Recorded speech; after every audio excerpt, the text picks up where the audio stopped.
It's time to get inside the Giants huddle. Huddle up, huddle up, huddle up. On Giants.com. Here we go. And the Giants mobile Get app. them in there, let's go. Part of the Giants podcast network. Welcome to the newest episode of the Giants Huddle podcast. I am John Schmeelk, today's guest, Giants beat reporter for the New York Post, Paul Schwartz. Before we get to Paul, I want to remind you that you can find the Giants Huddle podcast and all of the programs on our podcast network, which is presented by Investors Bank, at Giants.com/podcast, on your favorite podcast platforms, and on the Giants mobile app. And now we bring in our guest. He is Paul Schwartz. He's been covering the New York Giants for a very long time for the New York Post. Paul, what year did you just complete in your beat journey? 67th year, John. Oh, so you've actually covered him one more year than Dottino then. Yeah. I was the one who remember during I said Rosie Brown is going to be a good player.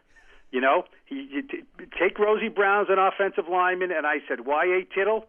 Never gonna do it. So no, this is actually you can do the math. My first year covering the Giants was 1994. It was Dan Reeves' second year. So that goes back a ways. Yeah, so that is going on 27 seasons, I believe, if 94 counts as a year. So yeah, that's not bad, Paul. So you've been through a lot of these kind of end of season wrap ups, and I guess this is a good place to start. What were your overall takeaways from what you heard from Joe Judge, John Mara, and Dave Gettleman for their end-of-season press conferences? Well, I've been through a lot of end-of-season wrap-ups, but never one virtually. I'll tell you that much. You know, never one remotely. This was not baggy day. This was like Zoomy day, right? I mean, Zoomy week. Zoomy week. Yeah. I mean, the traditional go in the locker room. There's people say, why do they call it baggy day? They're literally your bags. They're literally your black bags, and people, players are shoving their belongings into black bags, and you're talking to them, and after a good season, they're upbeat, and after a down season, they're morose.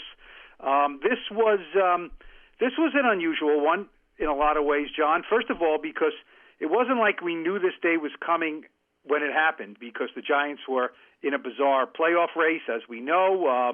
If they would have got some help from the Eagles and from Doug Peterson not having an aneurysm in his head or something, and not playing Nate Sudfeld, maybe the Giants would have been in the playoffs. So we didn't know. A lot of times when a team is 5-10 after 15 games, okay, next week they're playing the game on Sunday. Monday it's baggy day. Everything's being cleaned up. So this was kind of it ended abruptly, and I think people are generally upbeat, but it's kind of a dichotomy, right? Because they were in a playoff race, but only because if they made the playoffs at 6-10, they would have had the worst record to ever go into the playoffs because of the historically bad division. It was a step up from last year, but after winning 4 straight to get them back into this kind of pseudo race, they lost 3 games in a row in really bad form. So I thought it was imperative to, at the very least, beat the Cowboys, to just, get some deodorizer into the building, and start smelling a little better about things, which it did happen. People are upbeat with Joe Judge, maybe not so upbeat with some of the talent on the team. So I think it was kind of a mixed bag, actually. All right, let's start here. I thought one of the big takeaways, Paul, and then we can expand off of this. Joe Judge said this, Dave Gettleman said it, and then most importantly, John Mara said this, that he loved the way Judge and Gettleman worked together. And that's something I noted after we went through Judge's press conference last year, and he talked about how he wanted to build a team, what he wanted his team to feel like, the type of players that he wanted. It frankly, to me, jived with the type of roster construction and players that Dave Gettleman is often talking about. Smart players, tough players, things of that nature. And it seems like they did work pretty well together in free agency and the draft and roster construction to get the type of players that Joe Judge wanted to coach. Well, there's a couple of things there, John. First of all, Joe Judge said it when he was introduced, and he said it the other day after the season, is that he went to the Giants, which means John Mara and Steve Tisch and especially Dave Gettleman, and said, we got to build this the right way, And what he meant was, look, we don't have to falsely inflate the talent on this team for a year so I can get off to a good start. A lot of coaches come in, a young coach like that, and says, look, I need some players here. I need some guys. You got to help me here. I see what you did to the last guy in 2 years. So, right? You know what I mean? So, I don't need to go 5-11 here and have you wondering if you made the right decision. But Joe Judge said, look, we want to win. We want to do this. We got to build it the right way. So they made their personnel moves with concert with Joe Judge and Dave Gettleman to let's build this. Let's sell our soul for 2020. Now, they did sign some one-year guys, to not a lot of money. Kyler Fackrell was a hit. Logan Ryan was a big hit, right? Graham Gano was a big, big hit, and then they re-signed him, and they re-signed Logan Ryan. So that's number one.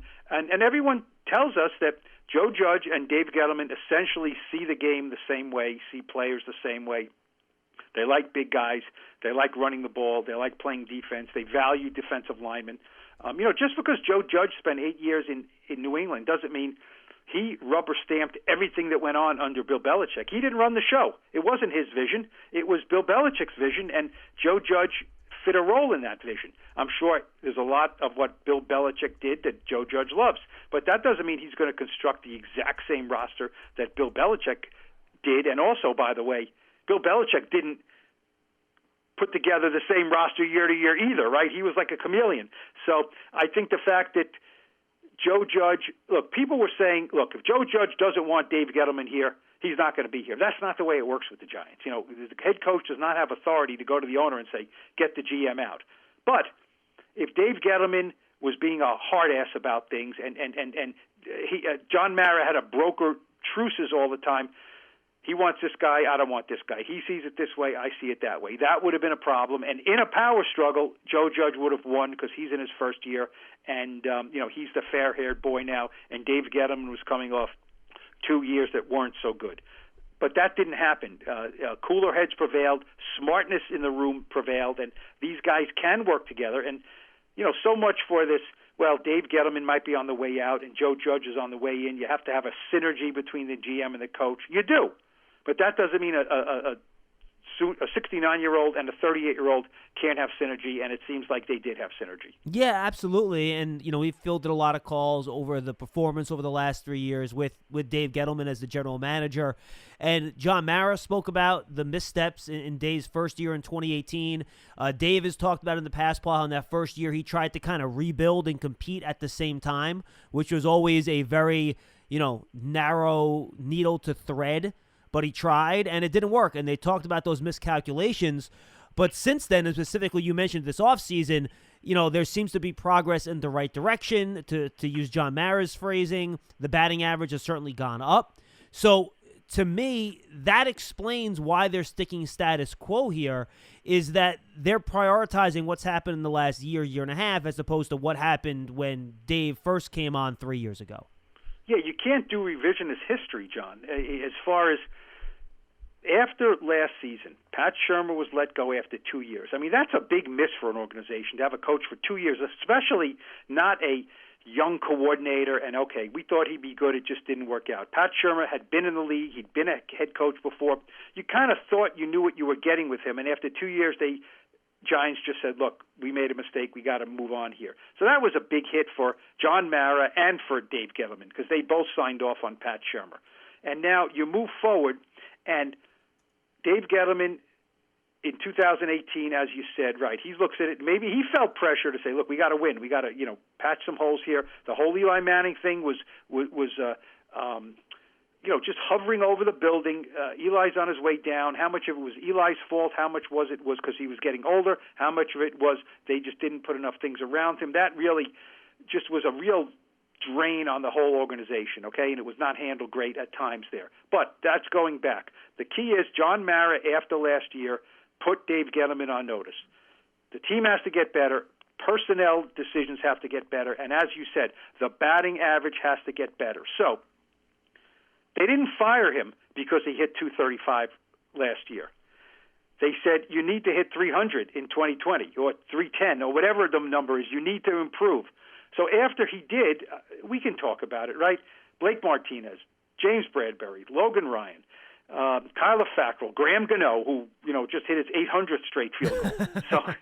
So, he hit in free agency. The draft is a mixed bag, but by and large, it seems like the arrow's pointing up for the 2020 draft class. A lot of guys made contributions this year. So Dave hit his 300 this year. Now, for people who said, well, why didn't they fire him? The team went 6-10. It's like, well, wait a second. There are signs of progress. His batting average did improve. So you can't go back now and say, well, you hit 310, but I'm still firing you because you hit 235 last year. You didn't fire him for hitting 235, so you have to be consistent with that. That's why it made sense to keep him this year moving forward. Now, he doesn't have a lifetime contract. Dave Brown. Oh my gosh! They talk about a flashback. See, Paul. That happens when all those 67 years of covering the team catches up to you. Oh my gosh! Daniel Jones. I am sorry for that. Okay, the Daniel Jones situation after last year looked better than it does this year. Maybe some people in the building would not agree with that, but Dave Gettleman has hitched his wagon to Daniel Jones, so.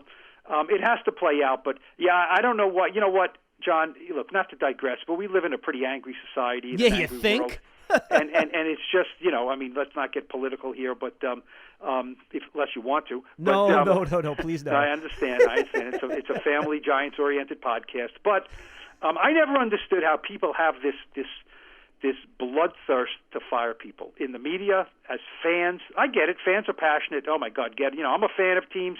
I get them out. I get it, but I just say that from my couch. I don't go on social media or write stuff or blog stuff or say stuff on podcasts. Every person you fire him, you fire his wife, you fire his kids, you fire his grandkids if he has grandkids. So.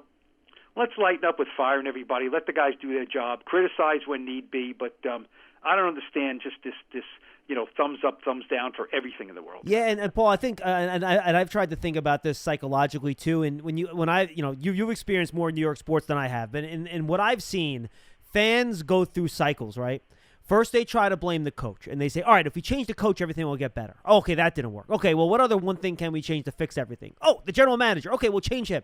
Okay, no, we changed him, and everything didn't get better. All right, well, then who's next on the list? All right, the star player. Well, it's got to be his fault, right? Just go back to the Knicks, right? It's like, all right, well, it was all Don Nelson's fault, then it was all Patrick Ewing's fault, and you can just go down the list, and everyone tries to find that one switch that they can flip that's going to solve their problems rather than, accepting what's oftentimes, quite frankly, is a hard truth that taking a team from the hole that the Giants were in, quite frankly, in 2018 when Dave got hired, and bringing them out of it into a competitive winner is a long, tough slog. And it's not going to be easy. It's not going to be a straight line. It's going to be bumpy. And there are a lot of different issues with the team that explains why they've only won the number of games they have in the last 3 years, and it's not just one person's fault. It's not, and look, I think this is a universal statement that if you look at the best franchises and you look at the worst franchises in sports, the worst franchises have a lot of transition, a lot of change. They don't stick with people. Now, that doesn't mean you stick with someone and you stick with someone and you stick with someone and you clearly can't get the job done. The key is, number one, hire good people, and then let them work. Let them work and do their job. And at some point, if you have smart ownership, they can look at it and say, it's on the right track, we keep going. Or they say, you know what, it's only been 3 years, but I don't get a good feel here, and we move on. But if you want to change every year or so, or go with the flavor of the month, it's never going to work. Now, if you hired the wrong person, you got to get rid of them. But you don't know that until they proved that they can't do the job, and you have to give people some space to do it, or else what you get is a guy comes in and he makes all kinds of crazy moves, and you look at 2016, right? That was a complete Band-Aid to get this team back up to snuff, and they went 11-5, and they made the playoffs, and they assembled a mercenary defense that played really well, and it lasted one season, okay? If you want that every 5, 6, 7 years, go for it. But that's not any kind of way to, that you sold your soul for a momentary flash, and it doesn't amount to anything. Yeah, and by the way, it puts you in that hole for the next 2 or 3 years that made it very hard to get out of. So Paul, I'm with you 100% on that, no question about it.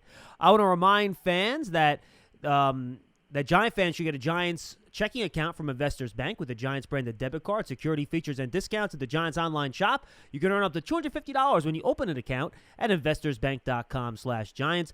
Member FDIC. We're joined by Paul Schwartz from the New York Post. And Paul, let's go here then, because you mentioned Daniel Jones, and I think a smaller minority of fans want the Giants to move on from Daniel Jones, and look, I get the counting stats weren't the same this year, specifically the touchdown passes, and yes, that's important. The Giants scored on average one fewer touchdown per game on offense this year than they did last. Not what you're looking for. 100% I get it. But here's the problem I have. Where's the quarterback coming from that you know is going to be better than Daniel Jones, is going to be here for a long time? To me, it's a no-brainer to bring him back for another year to let him develop. It's not like they're sitting there with the first overall pick in the draft and they could take Trevor Lawrence here or something like that. So I don't understand the Giant fans that want to bail on Jones so quickly after just 2 years, even though, to your point, his second year wasn't, at least numerically, as productive as his first. Well, there are fans, John, who didn't like him in the first place. You know what I mean? So it's not like they say, I love him. Okay, now I don't like him anymore. Though, you know, there was.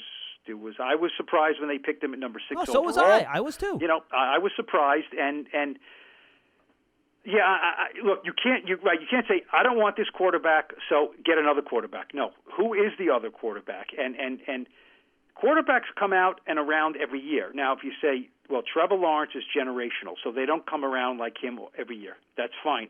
He might be generational. He might not be. And you know what? By the way, this whole generational phrase has not been around long, and I think it's so. I mean, what the hell is generational? You know what I mean? Dan Marino was generational. You know, the first pick in the draft. Aaron Rodgers is generational. He was picked down at the end of the first round. It doesn't mean anything. It doesn't mean anything. I don't know what it means. Look, the Giants were guilty of this. Saquon Barkley is a generational talent. Well, you know what? How about if we judge generational after, like, the guy has 5 years in the league and he is unbelievably great, and you say, you know what, this guy could be a generational player. To put that on someone preemptively, I think, is unfair. And by the way, and to your point, Paul, you go back to the last 3 years and all the quarterbacks picked, you know, Daniel Jones is right in the middle of the pack. You know, 3 years ago, the Giants could have picked Josh Rosen. Imagine where they would have been if they did that. You know what I mean? I mean, it's just one of those things where, you know, in the draft especially, there are just no surefire answers, no matter where you pick. No, there aren't. Look, Josh Allen, Deshaun Watson. You know, there are people all over the place that you could take. Lamar Jackson. You know, he's a guy you have to fit into your, you know, create a scheme for. But he's winning games and he's, you know, running all over the place and leading his team into the playoffs. But no, I think it's fair to be skeptical of Daniel Jones. I really do. And also, I mean, and this is not good for a guy in his second year. I felt considerably better about Daniel Jones if you called me last year at this time than I do this year at this time. And that's not good. You know, that's not good at all. I understand. Coronavirus, no off season, new offense, new offensive coordinator, new quarterbacks coach, new head coach, no practice, no OTAs. I get all that, which every other team had to deal with also. Not every team had to deal with a new offensive coordinator and things like that. I get all that. Look, Joe Judge is either lying or he feels that Daniel Jones is a guy he can work with to lead him to winning a lot of games with the Giants, okay? Now, I have not covered Joe Judge for a long time. He may do something this offseason. Holy cow, maybe he's not so sold on Daniel Jones. What I think has to happen is the quarterback room has to be upgraded with talent, okay? And Colt McCoy is a free agent.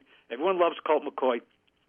The Giants have to have someone in their building other than Daniel Jones who they feel if Daniel Jones gets hurt or we want to, God forbid, which nowadays you can't do that, you know, in the third quarter, pull our quarterback because he's not playing well. I mean, you know, years ago you could pull a quarterback. You could put your relief pitcher in. He could maybe win the game from you. And then, oh, by the way, the next week your starting quarterback is starting again. Nowadays it's like, oh, my God, we can't do that. I don't think that's such a bad idea. They have to have someone in the building who can play and who, whether he's 28 or 32, whatever he is, his age. And so if Daniel Jones sprains his ankle or is having a bad game, you can put him in and you don't have to say, oh, boy, run the ball, game manager, play defense, punt, field position. You got to have someone who can play, and someone who maybe lights a little fire under Daniel Jones too. I don't know if he needs a fire lit under him, but it's never a bad thing. So, you know, next year at this time, if we're doing this, we will have a very clear indication of what Daniel Jones is. The third year is key for a quarterback, and if he's not a lot better, he needs to get a lot better. Then the Giants have problems.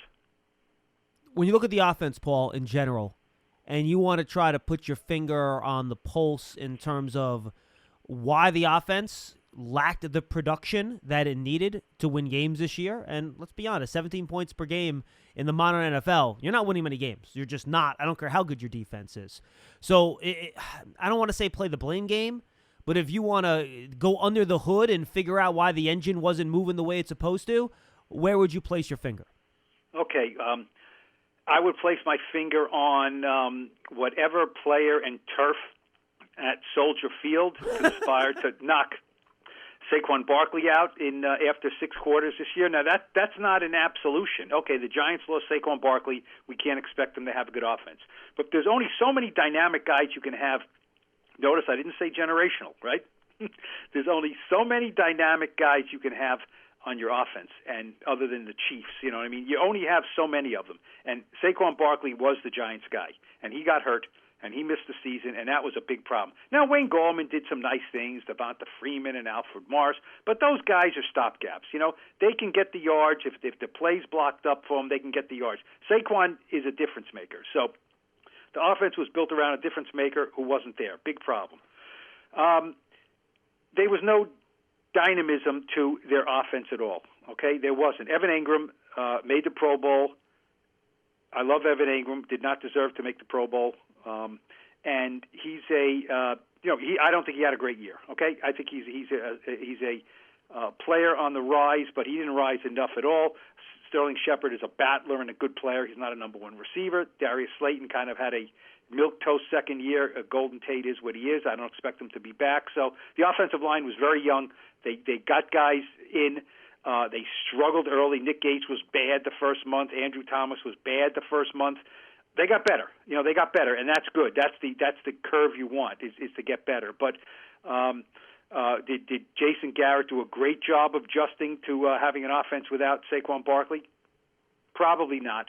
You put all that together, it was a problem. I mean, it's the reason why the Giants aren't in the playoffs. Their defense was good enough. The offense was really not. You mentioned Jason Garrett, and I guess I should follow up with that. Do you expect any changes on the coaching staff, aside from obviously, who knows with the offensive line situation and Brett Bielema left in midseason? Do you expect, though, any other big changes on the staff coming? Well, this is another thing. I think Joe Judge has some surprises up his sleeve because he seems like a guy after 1 year running the show is going to have very definite opinions, and I think there'll be some players who you and I would talk privately and say, oh, yeah, he'll be back, and he won't be back. And coaches, do I sense that he's going to get rid of Jason Garrett? I do not.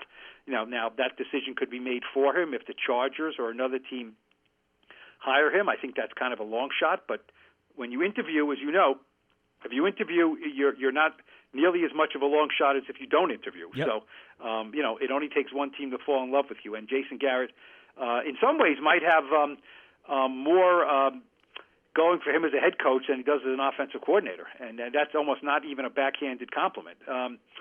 So I would be surprised at that. I don't think there was tension between the two. I don't know if the Mark Colombo firing is a hit against Jason Garrett. It probably isn't. It's not a feather in his cap, though, because he obviously vouched for Mark Colombo, and there were problems there at the bye week. It's hard to say. I just don't think anyone has, unless there are real philosophical problems, that does anyone have an appetite for giving Daniel Jones a third offense in 3 years? I mean, that is the thing when you talk about firing guys, not keeping guys. That is the formula for ruining a quarterback, is to give him different systems, 3 of them in 3 years. That will ruin almost any quarterback. They don't need to do that with Daniel Jones. Yeah, I'm with you 100% on that, Paul, and I think, that would be an absolute recipe for disaster. And frankly, then when we got back here after the third year, you said we would know a lot more about him. Well, we wouldn't know as much about him if he has to do that third system in 3 years, and that's something you kind of want to avoid. The New York Giants and Quest Diagnostics want our fans to come back stronger than ever. Now you can order your own lab test through Quest Direct to get the health answers you need most. All right, let's go to the defensive side of the ball, Paul, and I thought this was just such a pleasant surprise for me because heading into this season, I thought this defense, quite frankly, was going to be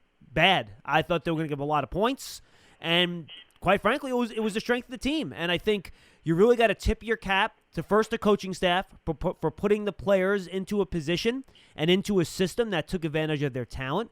But then I think you have to give the players a lot of credit for accepting that coaching, executing it, executing a complicated system, putting the extra film work in. From the guys I've talked to, I'm sure you have too, Paul, it sounds like these guys put a lot of work in, not just in the meetings, but outside the meetings, getting ready for these games and learning the system to play the way Patrick Graham wanted them to do in order to play as well as they did this year. And that goes from the secondary with Logan Ryan and Bradbury up front to Blake Martinez, Leonard Williams. You just had to tip your cap to that entire staff and defensive roster for the job they did this year. Oh, Patrick Graham is, I don't know if I want to call him a rising star right now, but Patrick, the coaching that the Giants got on defense this year was markedly better than they got the last 2 years. There's just no question about that. And I thought Patrick Graham had to go through some growing pains with this group. It was an interesting group. He had to manufacture pass rush. Other than Leonard Williams getting 11 and a half sacks, there was nothing manufactured about that. He put his hand in the ground. He rushed the quarterback. He beat his man, and he got sacks. There was no scheme involved there. Now they move him around a little bit and do some stunts and twists, but that's Leonard Williams. But this team had 40 sacks this year, with very little production from the edge. Right, Kyler Fackrell a little bit. Lorenzo Carter got hurt. O'Shane Ximenez got hurt. Marcus Golden got traded, and he wasn't playing before he got traded. So it was a really inverted way to rush the passer with no edge. There was just no edge and pressure, but they still got 40 sacks, which was a big improvement. It's very difficult to sign a bunch of guys and put them in and say, okay, we're gonna go, really go right and not miss anything. Blake Martinez was a perfect signing. Perfect. He and Patrick Graham are the same person. One's a black defensive coordinator, one's a white inside linebacker, but they're the same person. They think the same way. They have a great relationship. Logan Ryan was a guy who kicked around and was unemployed, and they signed him 1 year, and I thought, he's a Joe Judge guy. He'll kind of spread the culture. He was better than I thought he was. Jabril Peppers played well. I think he can still play better. James Bradbury was a guy they signed for $16 million a year, and usually when you sign a guy like that who's not a super duper star and he gets that money, you're overreaching. You have a need, you fill the need, and kind of like the Nate Solder situation. Good guy, good player, not worth the money in a lot of ways. James Bradbury was more than worth the money. I think he was the MVP of the team. I really do, because nothing happens on that defense unless Patrick Graham can count on James Bradbury to do what he did every week, more so than any other player. So, we'll see if they can keep this group together. They need help. They need help at cornerback. Yep. They need edge. But, there's probably maybe 7 names we could, roll off right now that you say, good, go to war with them next year. And then, they need guys like Lorenzo Carter and O'Shane Ximenez to come back and contribute. They're young edge guys, not making a lot of money. Very versatile. I'm very interested to see what the defensive backfield does next year. I mean, when you have Xavier McKinney, who really, the Giants fans got to see just they got a bite of that meal. You know what I mean? They got a bite. They got a couple of games after he broke his foot. McKinney, Julian Love, Logan Ryan, Jabril Peppers are incredibly versatile players. I didn't say they're incredible players, but they're incredibly versatile players. And match that with Patrick Graham's head and his brain power, that's good stuff. And Darnay Holmes. Darnay Holmes pretty good too. Yeah, no question. All right, and I think you kind of brought this up, Paul. Can you keep this group together? And I think this is a good way to transition now to the offseason. And before we even get into adding a playmaker on offense, which we'll talk about in a second, I mean, mission number 1 has to be to make sure that your strength stays your strength, right? So the Giants already got Logan Ryan on an extension. Good signing, bring him back to your point. But now you have 2 of your 3 big cogs in that interior pass rush. To your point, you stop the run, you can keep 2 safeties deep. It allows you to do the stuff, you do all that stuff back there because your front's so strong. And that's where the pass rush came from too. So you have Dalvin Tomlinson, who's reaching the end of his rookie deal. You have Leonard Williams coming off the franchise tag, coming off a career year. We don't know what the salary cap's going to be. So how do the Giants do this math and calculus in terms of how much of their assets they can dedicate to that one group in a year where the cap could be a little deflated, but still keep the strength of that defense together? I think it's going to be a real tough balancing act depending on where that cap comes in. Yeah, was it 175 or 190? We just don't know. Yeah. That could be the difference between Dalvin Tomlinson and not Dalvin Tomlinson, unless they do some cap cutting. What did Dave Gettleman say after the season? He said, I tell all these players, play like crazy on the field. I'm rooting for you to go crazy on the field and play great, and then afterwards come in and make me cry in negotiations. You're going to have to get a blanket for the tears that Dave Gettleman is going to have to shed when Leonard Williams walks in or his agent walks in through the door or on Zoom or whatever to negotiate that deal, okay? Because I don't know what numbers and impact you thought Leonard Williams could provide in 2020. I didn't think he'd do that, Paul. Okay, there you go. There you go. You know what I mean? Whatever numbers you said, he surpassed them. And so, but look, if teams cannot function if they trade for a guy, right? Give up a third and fifth round pick, and then put the franchise tag on him for $16 million, have him ball out and play great, and then say we can't afford him. No can do. You can't do that. So Leonard Williams, to me, is not a guy we'd like to sign. He's a guy you sign. Now, if Leonard Williams says, I want more money than Aaron Donald, then he will not get it, okay? But other than that, he can make a case for making as much as – can he make a case for making as much as DeForest Buckner? Chris Jones from Kansas City? Chris Jones, Fletcher Cox. Okay, can he make those deals? He had a better season than all three of those guys. Sure. Okay, now, and which the most mind-boggling number to me, John, of all this is Leonard Williams is 26 years old. He's 26 years old. He's been in the league for what, 6 years? Yep. He's 26. He should be 28. He's 26. I wish I could. Just have an age that doesn't make sense. You know what I mean? I'm 40, John. I'm 40. I've been covering the team for 27 years, and I'm only 40. You go figure it out. He's 26. And, oh, by the way, he never misses a game. Never misses a snap. He plays when you need him to play. He never misses a game. He's missed one game in his career. So he's not a guy that I think you make a decision on. Unless he is insane with his demands, he said he will not be. He wants to be here. You have to sign him. That's all there is to it. Now, Dalvin Tomlinson. Let me ask you, is this Linval Joseph or is it not? That, it's funny, and I had Bob Papa on our Giants Rewind podcast, and that was the first name he brought up. He goes, John, I don't want a repeat of the Linval Joseph situation. So, the Giants let go of him because they had younger guys in-house that they thought could replace him, and I think in the end they probably regretted that. And that he made the same point you did, Paul, that if you have a guy that you develop that you really like, just keep him on board. Well, you know what? The Giants thought they still had Hankins. Hankins, that was the name. You're right. They had Hankins on the roster. You know what? They didn't have the guy. Hankins was not the guy to replace Linval Joseph just because he was a second-round pick. He was a poor man's version of Linval Joseph. Yep. So when I look at this defensive line, I don't see a natural guy to say, okay, if Dalvin has to go, this guy gets plugged in. Okay, you can draft somebody, but now you're just starting the cycle over again, a less expensive cycle. But it's easy for me to say, I don't care. I don't care about the money. Dave Gettleman, Kevin Abrams, you figure it out. They both deserve to stay. They both do deserve to stay. I don't know if they can get Dalvin Tomlinson done. I mean, he's going to be, what, $10 million a year? Well, that's the thing, too, Paul. If the cap goes down this much, are any teams going to have money to spend? Maybe because of that, you can work out a short-term deal with a guy like that and say, look, the market is not good around the league for you. So we'll do a short-term deal, and, after next year when we get the crowds back in the building, everything goes up, we can redo this. I don't know. He's a team captain. You know what? Here's what I'll say about this. Look, he's not an all-pro player. He's an excellent player. He's the first defensive player in team history to start every game his first 4 years. So if you want to invest in someone, Leonard Williams never misses a game. Dalvin Tomlinson never misses a game. Dalvin Tomlinson, not a loquacious guy around the media, right? Not a big personality. Team captain.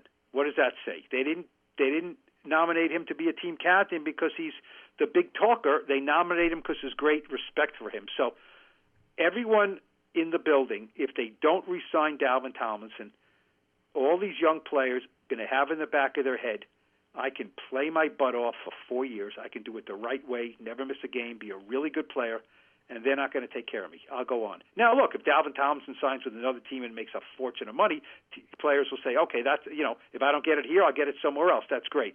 But in-house is in-house, so it would do damage in that locker room if you let that guy go and players are thinking, we're a commodity, you do all you can for the team, and they're not going to sign you. So I think they both have to be priorities.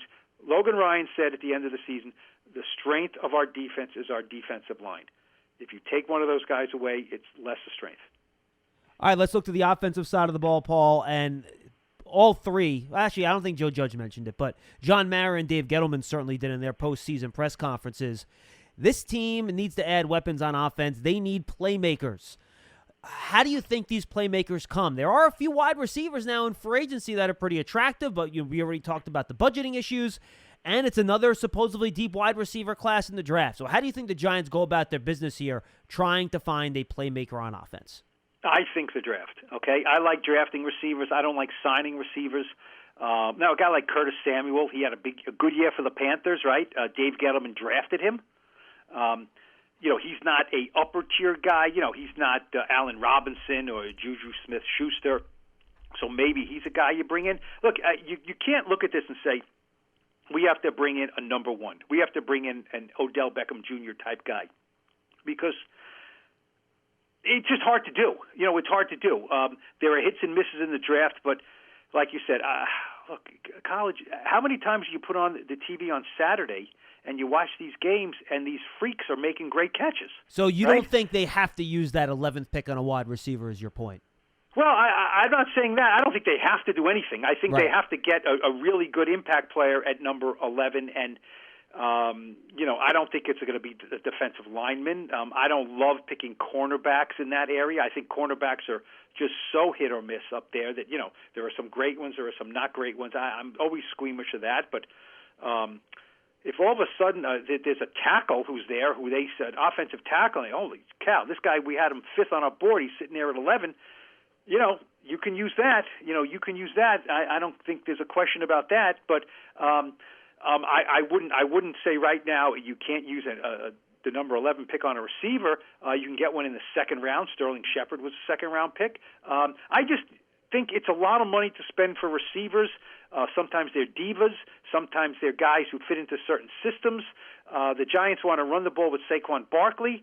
Their numbers go down. They get a little crazy in the head.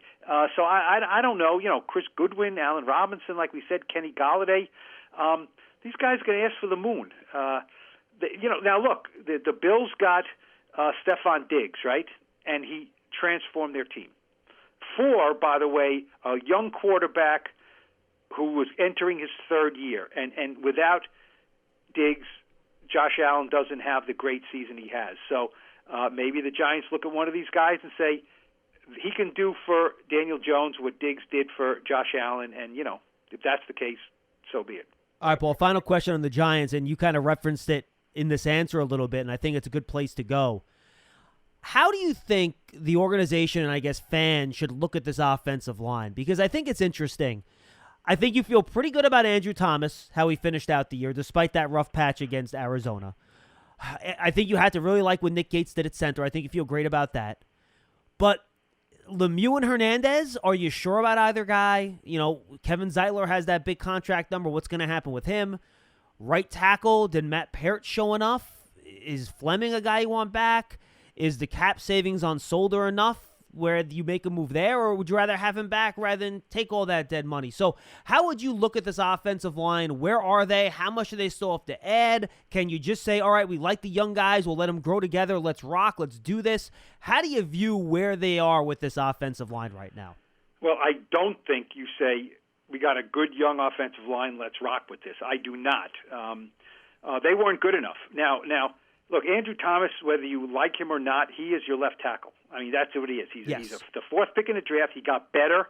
I like everything about him except sometimes what I see on the field.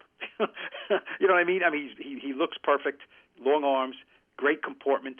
I love the line he said to us the other day. I asked him about, your draft class. He said, well, I got to know those guys, a little bit of Tristan Wirfs and Jedrick Wills and Mekhi Becton, all those guys.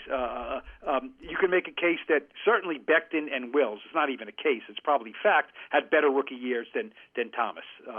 And so he said, about the pressure, about living up to those guys, he said, I run my own race. Perfect line. I run my own race. That's the kind of guy he is. He runs his own race. He filters out the noise. He puts his head down and he works. So he's a Giant kind of guy. They need to hit on him. He needs to be a really good player. I think he can be. But other than that, Nick Gates, they re-signed. Nick Gates, admitted he had a really bad first month in his first year ever playing center, and he was a lot better near the end of the year. He's your center. Okay, you don't need Sean O'Hara was not an all-time great player and an all-pro. He was smart and tough and worked well with the guys around him. They won a Super Bowl with him. Okay, so Nick Gates, I have no issues with, and he also played every freaking snap, 1,013 snaps. That is something, right? For a guy in his first year at center, so that's gold if a guy can play every snap. Another thing, John, this offensive line was not hurt. This was they got lucky. This offensive line, they had almost no injuries. Yeah, the only thing they had was Hernandez with the COVID, right? That was pretty much it. Right, it's not an injury, right? It was God willing, there'll be no pandemic in the years to come. We don't have to worry about that. And I think Giants fans have a real right to be really scratching their head about Will Hernandez. He played every snap before he had COVID. He missed 2 games, and then he was barely seen from again. He rotated in 10, 15 snaps. The last game he was didn't play. And that's a hit for the organization because he was a second-round pick. They took Saquon Barkley, number 1 in 2018, and then Will Hernandez, a guy who everyone wanted them to take, number 2 in 2018. And this coaching staff, look, I'm not buying this whole, we want to rotate. No.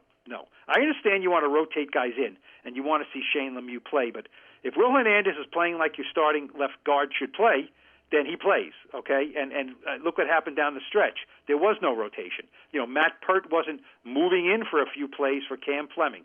Cam Fleming was playing every snap.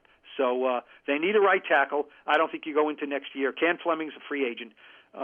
You don't go into next year saying Matt Pert's our right tackle. I have no idea what's happening with Nate Solder. I don't know if Nate Solder has any idea what's happening with Nate Solder. This is unprecedented. This is, nobody's seen this before. Does he want to play again? It's a big boatload of money he would be turning away if he retires. This pandemic has to be cured. God willing, he's got a kid who's battling cancer. All prayers to him, right? He's a great guy, Nate Solder. We don't know if he wants to come back until there's vaccines everywhere. Is he going to come back and play right tackle? If the Giants cut him, there's a cap hit. So, there's dead money involved. That's a big unknown, and I don't think the Giants know anything about what's going to happen there. It's almost not cool to even talk about it now till we see how things shake down in the world. But this offensive line needs work. I don't think there's any question. There's probably 2 starters they need that aren't on the roster right now. All right, final question, Paul. We should look ahead for a second before we say goodbye. What are the expectations now for 2021? And I know it's hard to make a blanket statement, but I get asked this all the time on Big Blue Kickoff, so I'm going to ask it to you. And my answer is, look, you went 6-10 this year. You took another step. To me, next year you want to legitimately compete for a division title. And when I say legitimately is not get to 7 wins because the division leader has 8. You want to try to get to 9 or 10 wins next year, have the quarterback take a step. And if that happens, that means to me this thing's really going in the right direction. Yeah, look, I'd love to answer this question after the draft and after free agency. But look, we're assuming they're going to draft players, and we're assuming they're going to sign players. Well, I hope so. Yes. Right, and some will think, "But that's a great pick," and some will be questioning the pick. And then we have to see how it all, plays out. We know they have a head coach, right? At this time last year, they hired Joe Judge. We did not know what he was going to be as a head coach. We know they have a head coach, and we know he has a working staff that works well together. So I don't have what you said. I can't argue with or really add much to it all. They said it right. Dave Gettleman comes back. They showed improvement. They were 6-10. It's not a great record. We agree. That they were in the playoff race. It was an aberration, complete aberration. And let's not forget when they were in the playoff race. And when they went to Seattle with their best victory of the season, the Giants were in control of their playoff destiny in the division, and then they lost 3 games in bad form. So, yes, they won the game against the Cowboys, but when the heat was really on this team, it wilted. It wilted in those 3 games, right, badly. So that's disturbing. Having said that, 6 has to become 8 or 9 or 10. That's all there is to it. That's all there is to it. And if Saquon Barkley's got to come back and be healthy. Daniel Jones, he can't be throwing. He has to throw 11 touchdown passes in a month, right? Not in a season, in a month. I mean, I'm not kidding, right? Look around the league. There were more points scored this year in the league than any other year, and the Giants were that's like a fundraiser, and you say we raised a record $50 million this year, and oh, by the way, I contributed $36. You were part of it, but you were a very small part of it. The Giants were a very small part of this scoring spree in the league this year. So the points got to go up, the wins got to go up. I don't think the division is world beaters. I really don't. I don't know if Washington has a quarterback. I have no idea who the Eagles' quarterback is, other than it's not Nate Sudfeld. Okay, that I'm pretty sure about. And if Dak Prescott comes back and is healthy, then the Cowboys have a quarterback. But we'll see about them. There's always something with the Cowboys. So it's not like the Giants are playing in one of these divisions and you say, the NFC West or something where there's just a bunch of good teams. The Giants have to contend. They have to flirt with 10 wins. They have to be a good team next year. Whatever the definition of a good team is, they have not been that in many years. They have to be a good team. And if they're not, it's going to be a problem. Paul, I know you're doing a new podcast for the New York Post. You guys have a lot of big New York Post kind of podcast network going on. Why don't you tell the folks where they can find it? Oh, thank you, John. The Blue Rush Podcast, yes, it is, as they say in the biz, it is wherever you get your podcasts, Spotify or Apple. It's called Blue Rush Podcast. I am a co-host with I'm not a big believer in these podcasts where one guy just sits there and just blah blah blah. Yeah, blah, no blah, good, blah, no blah, good. blah, blah. No good. Unless you are the most gifted orator in the world, no good. So people only want to hear one of my blahs, not the blah blah blahs part of it. So Lawrence Tynes, who Giants fans know and admire and love for his kicking the Giants to 2 Super Bowls. Is the co-host. He's great. Follow him on Twitter. I think LT4Kicks, I think it is. He's a great Twitter follow. He's a passionate Giants, true blue believer, but he's also cutting. He always has interesting things to say. So, I think it's a great synergy between us. This guy Jake Brown, Sarah McCrory do a great job of producing it, and we get good guests. I'll give you a scoop. Our one that's just dropping Thursday, we had Darius Slayton to end the year, who had interesting things to say about the offense, about himself, about the election in Georgia, and about social justice. I'm not kidding. He's a smart guy, and he had some interesting things to say about our society. We had good guests all year, and like I said, Lawrence Tynes gives great perspective, even though he's a kicker. I get it. He wasn't a player. He was only a kicker.